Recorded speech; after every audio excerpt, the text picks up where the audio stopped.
Dahan-dahang bumaba ng pader mula sa kabilang compound ang lalaking ito madaling araw noong May 31 sa barangay Don Bosco, Parañaque City.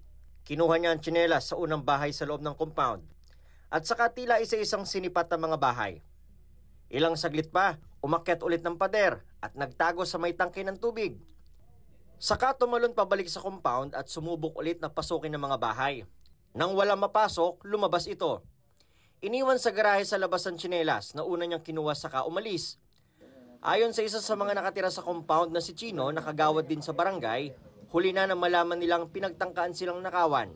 Hindi namin malalaman na may magnanakaw, may akyat bahay if not for the slippers na ginamit niya. So yung Unit E, ginamit niya yung slippers doon and then iniwan niya yun doon sa may garahe namin. So nung hinanap na nung may-ari in the morning, she tried to review the CCTV and then nagulat kami na may umakyat bahay pala dito.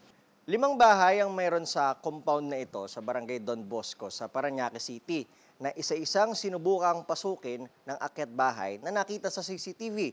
Pero imbes na may manakaw, siya pa ang nakaiwan ng sarili niyang gamit. Ang sando na to. Wala man nakuha sa compound, may nanakaw naman ito sa kalapit lang na bahay. Yung dun banda sa umpisa, sa may unahan, doon siya nakakuha ng laptop, ng cash, tsaka ng relo. So aside from dito sa street namin, nakakuha din siya sa 3 pang other homeowners. Dito na raw sila nagsumbong sa barangay. Ang suspect kabilang na rin pala sa listahan ng barangay na may kaso ng akyat bahay. Pero nahuli ito sa kabilang barangay kinabukasan dahil naman sa illegal na droga. Nagkabulan to, nakatakas pero sinusundan namin yung trail. Saan umexit, anong street ang dinaanan, saan direction siya papunta. So, itong nag-akyat bahay na ito, nakalusot siya for a day. The following day, nakahuli siya ng barangay San Antonio sa isang drug bust. Okay? Lumabas yung appear ng mukha niya, which nag-positive sa aming CCTV. Na-recover sa suspect ang laptop pero wala na ang pera at ang relo. Hawak na siya ngayon ng Parañaque Police. Napag-alamang dati na rin nakulong ang suspect sa parehong kaso pero nakalaya.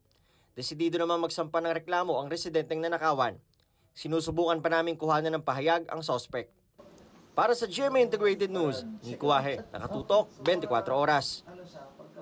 Dala niya pareho yun. Okay. Dapat niya yung doon. Para second exit na yung Second exit niya.